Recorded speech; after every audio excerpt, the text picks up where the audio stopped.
kulanti wacan oo wanaagsan saaxiibayaal kusoo dhawaada barnaamij gaar oo aynu waraysi kula yeelanay ra-iisul wasaarihii hore ee Soomaaliya Dr. Cabdiweli Gaas oo socdaal ayaamahan ku joogay dalka Sweden gaar ahaan caasimadda labaad ee Gothenburg. ra-iisul wasaaraha oo aynu ku booqanay hoteelka uu ka degan yahay magaaladan ayaynu halkaasi kula yeelanay waraysi dhinacyo badan taabanaya waxa uuna u dhacay sida tan. Dr. waxaan ku leenahay kusoo dhawow Somali Channel marka hore. waan dhowha walaal waanad mahadsantihiin waraysiga. maadaama in badan Soomaalidu ay aad ku taqaano waxqabadkii dawladdaadana ay dadku aad ugu wada riyaaqeen, waxaan rabnaa inaan wax ka weydiino waxaad la socotaa Soomaaliya in laga qaaday cunaqabataynta hubka ee Soomaaliya. waxaa jira dad badan oo ama qaybo ka mid ah bulshada oo arrintaas diidan. adigu arrinta shakhsi ahaan sideed u aragtaa in cunaqabataynta Soomaaliya laga qaado xilligan hadda la joogo? walaal horta waxa weeye anagu markaan meesha joognay cunaqabatayntu waa jirtay. horta wax badan oo isbedelay ma jiraan. waxa weeye mar walba dawladdu anagu markii aan hub u baahano ama rasaas u baahano iyadoo cunaqabatayntu ina saaran tahay, haddana dawladda mar walba waxaa la siin jiray exemption wax la yiraahdo oo si dawladdu iyadu isu difaacdo dalkan iyo dadkana ay shabaabka ay maaragtay looga xoreeyo. mar walba waxaa la siin jiray exception. nalama ogolayno hubabka qaarkood sida مثلا hubabka waaweyn oo kale iyo ma aanan soo gadan jirin, laakiin mar walbaaba dawladdu request ay samaysan jirtay United Nations Security Council-ka loo gudbin jiray golaha amniga qaramada midoobay ka bacdana waxaa la siin jiray exemption. marka hadda tii exemption-kii codsiga caadiga ah ayaa waxaa laga formality-ga meesha laga saaray. laakiin dadku waxaysan ogeyn wax badan oo isbedelay ma aysan jiraan, laakiin formality-ga uma meesha laga saaray. Soomaalida waxaa la yiri hubkii cunaqabataynta ayaa laga qaaday, marka waa noocee hubka Soomaaliya loo ogolaaday inay isticmaali karto? horta ma ana akhrisan anigu oo qaabka looga qaaday cunaqabataynta iyo resolution-ka laftigiisa inaan akhrido baad u baahanta. marka anigu waan socdaalaya, travel baan ku jiray, marka runtii ma siinin ihtimaam badan oo inaan akhriyo oo yani detailkeeda ma hayo. laakiin yani dabcan wax isbedelay oo kaliya waxa weeye formality-ga meesha ka baxday mooye wax isbedel oo weyn oo barnaamijka ku yimid ma uu jiro. anagu mar walba haddaan rasaas u baahano exception baan weydiisan jirnay, dawladdana mar walba automatically waa la grant baa la siin jiray, waa la ogolaan jiray. marka yani waxa weeye codsigii sanad walba aan codsan jirnay markaan rasaas soo gadanayno, markii qoryo yaroo yani small arms-ka aan soo gadanayno, codsigii aan u geysan jirnay UN-kii ayaa unbaa meesha ka baxay. laakiin mar walba anagu markastoon weydiisano exemption in la siiyo, mar walba waxay ahayd automatically waa la siin jiray dawladda. marka wax isbedelo oo weyn oo hadda isbedelay ma aysan jiraan, formality uma meesha ka baxday intaas weyn. ma waxaad leedahay xilligii dawladihii ku meel gaarka ay jireen Soomaaliya xataa way heli jirtay hub, ama dawladii ku meel gaarka way heli jireen rasaas iyo waxay u baahdaan? dabcan way heli jireen ha, yani si kale oo la isku difaaci karo, si kale oo ciidamadeenu si ku heli jireen rasaas, si ku heli jireen qoryaha small arms-ka. dimowta ciidamadeenu ma aysan dabaabaad iyo taangiyaal iyo ay ku dagaalamaan. haddana lama ogola ila tahay sida aniga aan qiyaasayo oo hubka noocaas iyo weli inaan yani la ogolaan baan u maraynaya. laakiin waxyaabaha yaryarka ah oo rasaasta iyo qoryaha yaryarka small arms-ka iyo waxaas oo dhan markii aan codsano in la siiyo exemption, dawladda waa la siin jiray, waana la ogolaan jiray. aad adiga u mahadsan. waxaan rabaa su-aasha labaad oo aan ku weydiinayo waxay tahay xilligii aad dawladdan hadda jirta ay dalka timid, waxaad la socotaa in isbedel badan dalka ka dhacay. dawladdaaduna ay ahayd dawlad isbedel Soomaalidu ay aad ugu riyaaqday oo xilligan hadda Soomaalidu ay ku jirto oo ah xilli aan ku meel gaar ahayn soo galay. adigu waxaad ka mid ahayd xildhibaanadii baarlamaanka Soomaaliya, waxaad isku sharaxday xilka madaxnimo ee dalka. waxa aan maqalnay ama soo gaartay inaad aad xubinnimadii baarlamaanka aad iska casishay. marka arrinta iyadu maxay tahay? walaal waxa weeye baarlamaanka markaan soo dhisaynay waxaan rabnay baarlamaan tayo leh, baarlamaan Soomaaliya istaahila. ama Soomaalidu yani baarlamaanka ay u baahnayd. waxaan rabnaa baarlamaanku wuxuu leeyahay يعني وخويدا هيئadaha dastuurka ee dalka. baarlamaanku iyaga madaxweynaha doorta, madaxweynuhu ra'iisul wasaaruhu magacaaba, ra'iisul wasaaruhu xukuumaddu soo dhisaa. marka meesha wax ka imaanayaan oo manbaca ama masdarka wax walba ka imaanayaan waa baarlamaanka weeye. marka baarlamaanka waxaan rabaa inuu yahay baarlamaan tayo leh, baarlamaan aqoon leh, baarlamaan aan taariikh mugdi lahayn, baarlamaan Soomaaliya isbedelkaasi dhacaya la jaan qaadi kara isbedelkana ka turjumaya waxa weeyaan isbedelku waa inuu ka muuqdaa baarlamaanka laftigiisa saas daraadeed waa tii aanu soo dooranay oo nidhi baarlamaanka lagu soo doorto shuruudo ay ka mid tahay waxbarasho ay ka mid tahay inuusan taariikh mugdiga qofka uusan ahayn inuu leeyahay good moral compass waxa la yidhaahdo oo ah uusan ahayn dadka bulshadu usoo istaagi karto oo wanaagsan in lasoo doorto laakiin lasoo xulo doorasho lama jirinayo waxaa soo xuleeyey odayaal dhaqameed baa soo xuleeyey ama madax dhaqameed marka baarlamaanka hadduu saa yahay baarlamaanku ilaa xad ugu fiicnaa waanu rabnay in 30% dumarka la siiyo ma suurtagelinin hadda laakiin tiro fiican ayaa baarlamaanka kaga jirta marka waxaan rabnay baarlamaanku markuu yahay baarlamaan shaqeynay inuu yahay waqti anigu xukuumadii aan joogay baarlamaanku ma shaqeynayn laba garab buu ahaa way yani waxa ka jiray maarta fadqalala aad tiro badan baa ka dhac jirtay baarlamaanka yani waxyaabii xataa go'aamadii anagu golaha wasiiradu aanu baas garaynay oo aanu gudbay sida مثلا NSSB-gii yani qorshihii xasilinta dalka National Security Stabilization Plan golihii wasiiradu way ansixiyeen laakiin baarlamaankii oo laga rabay in uu la horgeeyo maana horgeyn kara sababtoo baarlamaan shaqeynaya ma jirin marka anigu oo xubin baan ka noqday baarlamaanka Soomaaliyeed laakiin baarlamaankii waa inaad golihii waa inaad joogtaa oo quorumkii uu la buuxin karaa mar walba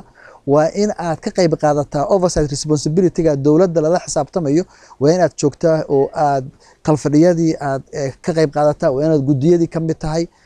waa in tahay qof shaqeynaya oo xubina waa in dadkii aad matalaysay oo adiga lagu soo xulay ama meeshii yani dadka aad matalaysay waa inaad u tegi kartaa waa in aad yani baahidoodii ka tarjumi kartaa marka anigii intaas ima fududa sababtoo anigu dib baan usoo laabtay Mareykan iyo reerkaygii meesha deganayeen baan imid therefore marka saa daraadeed ima suurtagal ah inaan kasii mid noqdo xubnadii baarlamaanka marka qof kale oo nin baa bedelay wanaagsan oo Soomaaliya walaalkaya isaga ayaa kala fadhiyada ka qayb galaya isaga yani si joogta u joog kara meesha marka aniga ima fududayn in aan sii joogo oo aan kasii mid noqdo adigoo mahadsan aad baad u mahadsan tahay su'aashaada sida waafiga aad ummadda Soomaaliyeed iyo telefishinka aad uga jawaabtay waxaan rabaa inaan ku weydiiyo kale dowladii ku meel gaarka ah ama madaxdii dalka soo maray xilliga 20 sano burburka dalka jiray dowlad walba oo timaada khilaafaad iyo dhibaato hareyn jirtay waxaana la ogyahay xilligii ugu dambeysay oo dowladdaadu ay jirtay in madaxda ugu sarreysa oo dalka xilliyadii ugu dambeysay khilaaf uu idinka dhex dhacay meel dambe oo aad hadda dib uga wada hadasheen khilaafkii maadaama adinkiina hadda waxba gacanta ku hayno jirta ma jirta wax khilaaf oo dhex maray absolutely waa war weeye meel public ah miyaad maqasho marna madaxweynihii Cabdiweli iyo Sheekh Shariif baa ishaya ma jirinin waxa laga yaabaa ra'yi inaan ku kala duwanaan aniga madaxweynuhu yaa sababtoo ah policy ba wadan baa madax loo yahay siyaasad baa waxa laga shaqeynaa siyaasad weeye marka waa dhici kartaa inaanu policy isku khilaafno inaan siyaasad isku khilaafno laakiin madaxweynaha haddii aan aniga madaxweynuhu ishayno road baabna ma uusan gudbeen doorashana lama qabteen baarlamaanna lama soo xuleen dastuurna lama ansixiyeen madaxweynaha maalintii la magacaabay ilaa maalintii u dambeysay waxa weeye meel baan u wada soconay isku mad baan ahayn in waxay ahayd in yani Soomaaliya ku meel gaarnimo ka baxdo dastuur loo sameeyo dalka shabaab laga xoreeyo yani dowladnimada la hirgeliyo haykalka dowladnimada dib loo soo celiyo intaas baa ka mid ah dabcan de khilaaf u imaan kara dad waxa weeye oo yani siyaasad policy-ga waxa la isku qaban karaa waa ay jiraan laakiin khilaaf inaga na ragaadiya oo na dhibaateeya anse madaxweynaha kaliya ma ahan saxiixayaasha oo dhan gudoomiyaha baarlamaanka yani dowlad goboleedyadii Galmudug ahlu sunna wal jamaa Puntland kulli meel baan wada soconay meel walba wataan wada tageynay wataan saxiix wada sameeynay dastuurka wada ansixinaynay marka de xanta suuqa iyo Soomaalida kama jawaabi kara anigu laakiin xiriirkiina waa sida maadaama rag siyaasadda saaxiibka ah sida hadda aad sheegtay aad ahaydeen waxaan ugu maqaalaa madaxweynaha hore Soomaaliya Sheekh Shariif inuu hadda uu ku sugan yahay dalka Mareykanka adigu Mareykanka joogtaa rag kale aad siyaasadda saaxiib ku ahaydeen waa ay jiraan xiriirkiina hadda wada shaqeyneed waa sida hadda xiriir hadda shaqo ma jiro xiriirka shaqada meesha waa uu ka baxay sababtoo waxa weeyaan anagu kulligay waxaan dad hadda shacaba oo caadi ah ayaan ahay madaxweynuhu waxa igu maqaalaa wuxuu u yimid Boston jaamacad ku taalo Boston University ayuu yimid wali lama xiriirin laakiin qorshaha igu jirta inaan la xiriiro oo aanu wada hadallo laakiin de markuu yimid iyo markaan soo baxayay oo aan ka soo tagayay Mareykan anigu yani almost waa soo dhaafnay waxyar baa u dhexeeya umanaya usbuuc iyo 2 usbuuc u dhexeeya ma garanayo marka usbuucaas laftigiisa 2 usbuucna waan travel gareynayo haba meel baan aaday Canada iyo meel badan baan tagtagayay iyo Minnesota iyo marka opportunity aan hadda ku waco aan ku wada hadlo lama aan helin laakiin qorshaha igu jirta inaan la xiriiro oo aan iswareysano waad la socotaayo maanta Soomaalidu ku meel gaar kii waa laga baxay oo maanta dawlad fiican oo ama ku meel gaar ahayn badal ka jirta dadkana Soomaaliyeed waxaad moodaa wali in dagahooda ay ku jirto xilliga ku meel gaarka ahayd maanta markaad isbarbar dhigto ku meel gaarkii adigu aad madaxda ka ahayd ama xukuumadii ku meel gaarkayga aad madaxda ka ahayd ama kuwii 20 sano ugu dambeeyay ama dalka soo maray iyo dawladda hadda jirta dadka Soomaaliyeed hadii lagu dhaho oo qeex labadaas xilli waxay ku kala duwan yihiin maxaad oran lahayd waa wax weyn weeye walaal horta ku meel gaarnimada aan isla fahmno weeye ku meel gaar muxuu yahay macnihiisu ku meel gaarnimada waxa weeye dawlad taam ah full governance wax la yiraahdo madaxid waxa weeye full governance waxay keeni kartaa in aad xiriir caalami ah yeelato in aad yaani heshiisyo gali karto caalami ah in hay'adaha caalamiga ah oo mesela multilateral organizations sida bangiga adduunka hay'adda lacagta adduunka يعني بنجيادا إن هرمرينت أدونك وحاسودن إن أنو حرير توصل يلان كرنو إن أنو كتنو أجريمنت وحلا يراه مثلا EU ده كله أنو يعني مشاريع ده هرمر كوده ديفلوبمنت كوده أي أنو عطسان كرنو مركا إن وحيابها أن الدولة ده أو أحيد مهمة برايورتنا أو أحيد سواء الدستور كان أسحناي برلمان كله قبتي دورشة حمر لو قبتي ودك جوديس لو قبتي وحي أحيد مهمة كوده وحي أحيد هرتا mushkiladan la yiraahdo ku meel gaarnimada oo 12 sano la ragaadisay inaanu ka baxno waa aanu ka baxnay sababtoo waxa weeye maxaan ugu dhaliyay waxa jira wadamo badan sida aan meel badan ka sheegay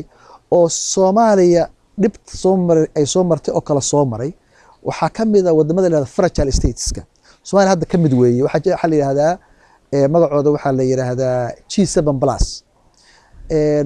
وحكمدا ليبيريا وحكمدا سيراليون وحكمدا صوماليا وحكمدا إيست تيمور وحكمدا ساوث سودان هذا ودم بدن با كميدا marka waxa soo wadana oo Soomaaliya xaaladda ay soo martay xaaladda mid soo maray marna ma aysan noqon transition ayagu Liberia oo dadku isdilayaan oo isqalayaan oo wada la socotaayo Samuel Doe iyo Bishop Johnson iyo Charles Taylor ay isdilayaan ayaa haddana full governance lahaa dawlad taam ah oo yani ahayd marka waxa ahayd mushkilad Soomaaliya unique ku ah oo cidna la wadaagin ha saas daraadeed waxaan ku talagalnay in yani laga baxo ku meel gaarnimada waxa talaabada koowaad oo qaadaynay oo dastuurka loo ansixinayna waxay ahayd in dawlad ku dhisan dastuur oo taam ah oo maaragtay full governance leh inay jirto tii ayaana maanta wadanka ka dhalatay waxa aan raadinaynay ahayd waxaan rajeynayaa marka in Soomaaliya isbedelkaas ka dhacay hadii uu si wanaagsanaado siina socdo waxa la socota Soomaaliya ciidamo waxa jooga AMISOM oo midowga Afrika socdo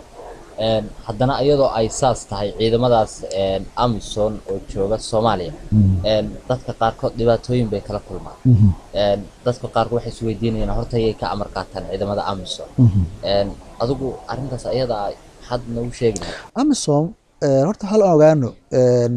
AMISOM waa noo yimaadeen walaalahin way waa noo soo gurmadeen waxaan xasuustaa 2011 oo dhamaadkeeda inay ahayd hal maalin ayaa waxaa dhintay 53 askari oo Burundian ah 53 wiil weeye oo family reer ka yimid Soomaaliya ku dhimanayaan waxay la mid tahay qiyaastii aniga wiilkayga oo inta Burundi aaday Bujumbura ku dhintay ma garatay marka inaanu fahmno way dadka inoo yimaadeen inay sacrifice qofkuna bini'aadanka ah waxa uu ku huro waxa ugu wanaagsan waxa weeye noloshiisa iyo dhiiggiisa weey marka waa noo yimaadeen shabaab bay yani aanu la wada dagaalanay wayna garab taagnaayeen inaan u mahadnaqan weeye in aanu abaalkooda aanu hadda ma gudu karnay aanu u ogaano weeye marka haddii khaldaad yar ay ka dhacaan haddii مثلا dabcan artillery ay rideen oo si habow ah oo qoys Soomaaliyeed ugu habsado waa musiibo dhacda weeye waana dhacda mararka qaarkood waana jiri kartaa laakiin hadda dadku waxay isweydiinayaan ku meel gaarka iyadoo laga baxay qaar waxay leeyihiin gaar ahaan ciidamada Kenya oo kale waxaad moodaa inaysan si hoos tagin ciidamada AMISOM ma hoos tagaan waxa miyay ka amar qaataan haddadan ma ciidamada AMISOM waxay leeyihiin jararkii leeyihiin taliyaha guud ee ciidamada AMISOM waa nin Ugandese ah taliya ku xigeenku waxa weeye nin ah Kenyana weeye marka yani dabcan heshiis baa jira anagu aanu la saxiixanay AU aan la saxiixanay oo ah heshiiska AMISOM ay wadan ku soo galaysay kii 2007 iyo kii ka dambeeyay oo hadda oo dowladeedii waqtigeedii la saxiixay marka AMISOM dabcan waxay ku shaqeynayaan policyga dalka dowladda inay ku shaqeeyaan weeye ilaan wadanka hadda dowlad baa ka jirta marka policyga dowladda ayay mar walba ku shaqeynayaan laakiin saraakiishoodu yani marka la yiraahdo istaraatiijiyada militariga iyo waxay la shaqeeyaan ciidamadeena wasaaradda gaashaandhigga taliyaha ciidanka wasiirka gaashaandhigga waa la wada shaqeeyaa yani isku siba dagaalka loo galaa yani istaraatiijiyada yani midaysan oo hadda mesela markaanu sameynay national security stabilization plan amase qorshaha xasilinta dalka yani advisorska iyo talada iyo in badan bay ku leeyihiin ma garad waa la socotaayo maanta dalkii waxaa la yiri nidaam federaal ah laga hirgeliyay haddana iyadoo ay saas tahay waxaa muuqata dadku weli inaysan u bisleen waxa uu yahay horta federaal yaa qaadan kara ma dowladda xaq u leh inay samayso nidaamka federaalka oo ayadaa dhisi karta mise dadku ayagaa inta waxooda samaysta bay inta soo samaystaan oo federaalkii ama maamulkii soo dhistaan bay dowladda ula imaanayaan arrintaas khilaafaad baad moodaa shacabku inuu si badan iyo dowladdu isfahmo halkaa inuu ka jiro ka adigu Cabdiweli Gaas ahaan ra'yiga aad weydiinaysaa aniga Cabdiweli ahaan okay walaal waxa weeye horta hal inaan isla fahmno weeye ra'yigaygu anigu kaygu iyo kan qof kale toonna reason matter micno badan ma suubinayo waxaan micno suubinayo waxa weeye waxa lagu heshiiyay dastuurka ku qoran waxaan nahay annaga dowladda federaalka Soomaaliya magaceena hasan la yiraahdaa micno waxa weeye dowladda federaalka nahay marka taariikhda kuma jiro oo la iskuma hayataa laakiin waxa weeye federaalka si loo horgelinay dastuurkeena waxa ku qoran waxaa jira aqalka hoose oo ah baarlamaanka iyo aqalka sare wala socota Soomaa oo konton Afrika kooban konton Afrika qof waxa weeye inay xaya ka imaanayeen waxay ka imaanayeen dowlad goboleedyada inay ka yimaadaan weeye sababta yani xataa dastuurka waxa ku qoran inay madaxweynaha soo doortaan labada aqal laakiin hadda doorashadii dhacday waxa soo dooranaya aqalka hoose oo ah baarlamaanka kaliya maxaa dhacay aqalkii sare ma jiro xusan u jirin sababta dowlad goboleedyada uu ka imaan lahaa wali ma dhismin marka saas ay dastuurka ugu caddahay aqalkii sare jira oo yani ay ka imaanaya dowlad goboleedyada marka si qayaxan oo waadix ah oo aan yani leexleexad lahayn ayaa federaalku ugu cad yahay dastuurka andhameeyo waxaa la rabaa marka waxaa la isku hayaa waxa weeye implementationkiisa sida loo hirgelin lahaa taas weeye baa laga yaabaa inuu doodu ka timaado taasna waxa weeye waxay u taallaa dowladda dhexe iyo dowlad goboleedyadu in ay mid walba midka kale waxay u ogoshahay lagu heshiiyo ka bacdina lagu hawlgalo laakiin dowladdu waxay qabtaa ra'yi ah in horta marka hore ayagu ay magacaabaan deegaanada ay maamullo u magacaabaan ku meel gaar kadibna maamul goboleedyada dib laga hirgeliyo oo shacabku ay soo doortaan dadkooda ma arkin anigu hadda policy dowladdu leedahay oo leeyahay dowladda policygeeda lagu dhaqayo dowlad goboleed waa taas oo yani anigu aan arkay ma jirto macluumaadka anigu ma hayo waan maqlayaa shidada iyo hadalka yani labada dhinac ka imaanayo la isku riixayo laakiin waxa weeye federaalku saas ugu cadyahay dastuurka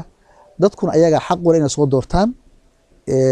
yani ciddii maamuleysay laakiin haddana dowladdu maadaama dowladda qaranka ay tahay laftigeedu waxay leedahay doorkeeday leedahay ama towjiihintii amase guidancekii amase support garayntii iyo tasiilaadkii iyo fududayntii waxaas oo dhan dowladda ayaa iskale marka dowladduna doorkeeday leedahay dadkuna shacabka ahina doorkooda ayay leeyihiin dhagayso waxa weeye marka la leeyahay dowladda federalismku micnihiisu waxa weeye baawarka dowladda oo la qaybinayo mogtahay waxaa loo qaybinayaa si vertical ah oo ah waxaa jira dowladdii dhexe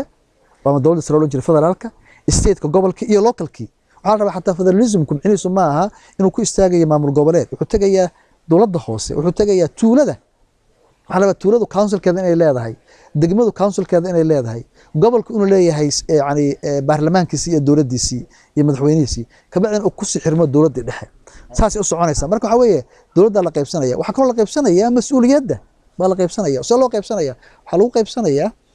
markii dowlad goboleed aad tahay waxaa la rabaa in la qaybsado maalan mas-uuliyaddii ahayd waxbarashadii caafimaadkii biyihii nabadgelyadii booliiskii gobolka yaa bixinaya dhaqaalihiisa xaga ka imaanaya yaa canshuurta qaadaya canshuurta teebaa dowladda dhexe aadaysa teebaa dowlad goboleedka ku haraysa ma garatay resourceskii wadanka ku jiray meesha maalan oo khayraadka dabiiciga ahaa sida gaaskii iyo batroolkii iyo macaadintii see loo qaybsanaya yaa mas-uul ka ah yaa yani imise aadaysa dowladda dhexe iyo dowladda sare oo federaalka imise stateka localka waxaasoo dhan waxyaabaha maalan dastuurka ku qoran laakiin dib aan u dhignay ayay ka mid yihiin laakiin hadda iyadoon taas weli baarlamaanka uusan weli ka doodin waxaad la socotaa dastuurka waxaa la yidhi waa qabyo weli ma dhamaystiran baarlamaanku hadda wuxuu doortay guddiyadii eegi lahaa dib u eegista ku samayn lahaa dastuurka ma kula tahay adiga iyadoo aan baarlamaanku dastuurka dib u eegis ku samayn in maamul goboleedyo la hirgelin karo xilligan ayada walaal maanta ma saarnaan karno su-aashan laakiin waxa weeye yadaan kuu sheegaya waxa weeye yani waxyaabaha dib loo fiirin karo oo maalan baarlamaanku kama doodayo si aniga ila tahay federaal ma noqonaa mise maahin taa waa lagu heshiiyey yani waxyaabaha dib loo dhigay oo in laga doodo ay ku jirta maaha waxaa laga doodaya waxa weye waan kuu sheegayba waxa waxyaabaha baarlamaanku dib ugu furayo oo anagu aan dib isaga dhignay waxaa ka mid ahaa sidaan kuu sheegay fiscal federalism waxa la yidhaahdo waxa weeye see loo qaybsanayaa dhaqaalaha dalka dakhliga maalan yani canshuurta dekeda ka imaanaysa ta airport ka imaanaysa ta localka ah oo laga qaadayo domestic taxationka amase canshuurta beriga canshuurta yani fiscal federalismka canshuuraha see loo qaybsanaya waxyaabaha dib loo dhigay ka mid tahay waxaa ka mid waxyaabaha dib loo dhigay sidaan kuu sheegay khayraadka dabiiciga sida loo qaybsan lahaa dowladda dhexe awoodeedu maxay noqonaysaa dowlad goboleedka awoodiisu maxay noqonaysaa yani awoodda teebaa aadaysa gobolka ku haraysa waxaa jira waxa la yidhaahdo dowladda dhexe maxay u ogoshahay gobolka muxuu ogol yahay dowladda dhexe marka waxyaabaha noocaasa weeye waxyaabaha raba in laga doodo laakiin yani yaa xaqula inay soo doortaan dastuurka ku caddahay 2 gobol iyo wixii ka badan dadku waa ay samaysan karaan dowlad goboleed xaq bayn u leeyihiin samaystaan aad baad u mahadsan tahay arrintaas iyadoo aad noo faahfaahisay Dr. Cabdiweli inta badan waxaa la socotaa dowladihii ku meel gaarka ah taas markaa hadda dib ugu laabto iyo tan hadda jirta dadku qaar baa waxay leeyihiin waxaa jira mid ay ka siman yihiin deegaanadii nabadda ahaa adeegyadii waxbarashada biyihii iyo caafimaadkii weli maysan gaarin waxaad moodaa in dowladdu weli aysan muqdisho ka dhaqaaqin kuwii ku meel gaarka ahna la mid bay ahaayeen marka arrintaas ayada maxaa u sabab abaad adigu horta anagu waqti yarna waanu joognay priority-ga yar wuxuu ahaa in wadankan la xoreeyo la xasiliyo ilaa xag shabaab laga saaro nabadgelyo wadanka lagu soo dabaalo dastuurkiina la dhammaystiro ku meel gaarkiina laga baxo doorashada wadanka gudihiisa lagu qabto dowlad cusubna lasoo dhiso halkaasna intaasaanu haysan anagu intiina waa aanu suubina hadda ayay tahay marka waxaa dowladda cusub 4 sano ayaa loo gudbi doonaa dhismihii dib u dhiskii dhaqaalihii waxbarashadii caafimaadkii dib u soo celintii hay-adihii yani institution buildingkii wax la yidhaahdo haykalkii dowladnimo dib loo dhiso wasaaradihii wakaaladihii goboladii yani in ay u gaaro serviceka ay gaaraan waxaasoo dhan wax waqti ku imaanaya weeye yani yaanaan horta aada u degdegin shalay ahayd wixii yani xarunta madaxtooyada korkeeda ay shabaab la dhacayeen artilleryga hal sano gudaheedna waxaanu maraynaa inaanu diyaaradda Turkiga Airways inta ka raacdo maaragtay Stockholm ama se London aad xamar ku degto marka wadanku waa isbedelayaa wuu imaanaya isbedelku leeyahay mid weyn oo sariic ah oo degdeg ah ayaa Soomaaliya hadda ka dhacay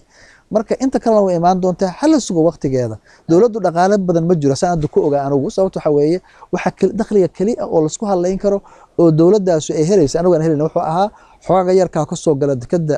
xamar iyo airportka xamar meel kale aan dhaqaale ka heli jirnay ma ay jirto maxaad ku qaban kartaa intaas waxaad ka bixisaa shaqaalihii dowladda mushaarkoodii waxaad ka bixisaa running costiga ama se waxyaabihii dowladda lagu waday ma waxaad ka bixisaa raashinkii booliiska iyo militariga yani waxaad qaban kartaa marka waxaa loo baahan yahay in la dhiso hekelkii dhismo canshuur la ogolaado in la qaado wadanku isu furmo dowladdii ay gobolada meel walba la gaaro waxaas waqti qaadanaysa waan iska imaan doonta doctor waa aad baad u mahadsan tahay xaqiiqdii waraysigan aad maanta telefishinka siisay waan kaaga mahadcelinaynaa mar labaad annagoo su-aalihii ugu dambeeyay weli ku jirna adigu siyaasadda Soomaaliya shantii sano ugu dambeysay dadku waxay dhahaan shantii sano ugu dambeysay Dr. Cabdiweli siyaasadda ku soo biiray qaar baa waxay qabaan inaad macallin jaamacadeed aad waabad ahayd sidaan la socon siyaasaddii hadda markii aad ka farxalatay oo aad ka soo tagtay Soomaaliya oo aad ra'iisul wasaarihii aad ku meel gaarka ahayd dowladda ku meel gaarka ahayd ay hadda ay isbedel ku dhacay dad baa waxay dhaheen ra'iisul wasaarihii hore ee Soomaaliya Dr. Cabdiweli Gaas wuxuu u leexday arrimihii Puntland oo wax laga yaabaa siyaasaddii halkaas inuu dib u dhisay marka bal arrintaas bal maxaad dhihi lahayd waxa weeye dabcan anigu hadda Puntland hadda ma jiro hadda Gothenburg waan kula joogaa waxaana dib ugu laabtay jaamacadayda iyo shaqadii jaamacadda ayaan hadda ku jiraa ma garatay marka haddii ay timaado waddankaygu aniga wax badan buu igeliyey wax badan buu isoo taray wax badan inaan dib ugu celiyo waa rabaa runtii aniga hadda wax baahi ah oo ii hayo siyaasad ma ay jirto shaqo fiican baan haystaa nolol fiican baan ku noolahay meel fiican baan deganahay ilaahay waa inabceeyey barwaaqan ku jiraa laakiin haddii ay door uu yani amase kaalin ay ii banaanaato aan Soomaaliya wax ka tari karo ama ha noqoto Puntland ama ha noqoto tan qaranka nationalka ah insha Allah wixii anigu marka taladayda ra'yigayga iyo shaqadayda iyo adeegayga waan marka waxaad leedahay wax siyaasadda hadda aan Soomaaliya xilligan hadda mada yani hadda saacadan la joogo meel hadda fursadaas ay jirtaahay ma ay jirto aniguna dee hawshaas ayaan kalaan ku jiraa waddankana sidaadana mar walba siyaasad in laga shaqeeya maaha kaliya ma ogtahay waxa weeye waxyaa badan baa laga shaqeyn karaa marka anigu maadaama aan macallin ahaa jaamacadeed waxaan rabaa waxyaa badan inaan qabto oo dhanka waxbarashada caafimaadka waatan kuu sheegayo foundation baan rabaa inaan suubino ka shaqeysa ama se mu'asasad ka shaqeysa caafimaadka waxbarashada peace and development nabadgelyada iyo horumarka ka shaqeysa haddii ilaahay yiraahdo marka waddanka waxaan rabaa siyaabo kala duwan ugu eegi kartaa siyaasad kaliya maaha mar walba inaad siyaasad u hanqal taagto ka shaqeyso ma garatay ma shaqeynayso marka ma kugu jirtaa hadda adiga oo barnaamijyadaas hadda waxbarashada wada inaad sanadkan ama sanadaha soo socda Soomaaliya dib ugu laabato la arko ra'iisul wasaarihii hore oo Soomaaliya oo arday Soomaaliyeed ama agoon ama dad barakacayaal ama dad dhibaataysan caawimaad taas ama horan shaqo kuma jiro waa sameynaytaa waan ku laabanayaa Soomaaliya waan aadayaa hawlahaas aan kuu sheegay oo yani iska khayrigaana waan rabaa inaan ka sameeyo taa kaloo siyaasadana dee waqtigeeda iyo xilligeeda ayaan u dhaafi doonaa haddii la yiraahdo aad baad u mahadsan tahay Dr. Cabdiweli Cali Gaas oo ahaa ra'iisul wasaarihii hore dalka Soomaaliya oo maanta telefishinka Somali Channel waraysi nagu siinayay ra'iisul wasaare aad baan kaaga mahadcelinayaa waraysiga telefishinka adaan mudan adaan mudan waa tahay daawadayaal saaxiibayaal halkaasi waxay nooga eeg waraysigii aynu la yeelanay ra'iisul wasaarihii hore ee dalka Soomaaliya Dr. Gaas inta aynu barnaamijkan ama waraysigan oo kala mid lamid ah aynu ku kulmayno waa anigoo Cali Yaasiin Gurbe ah halka farsamada iyo waliba kaamirada uga caawiyay saaxiibkay Cabdirasaaq Bulqaas inta aynu barnaamijkan dib dambe ugu kulmayno mid lamid ah waxaanu idin leenahay nooli kulante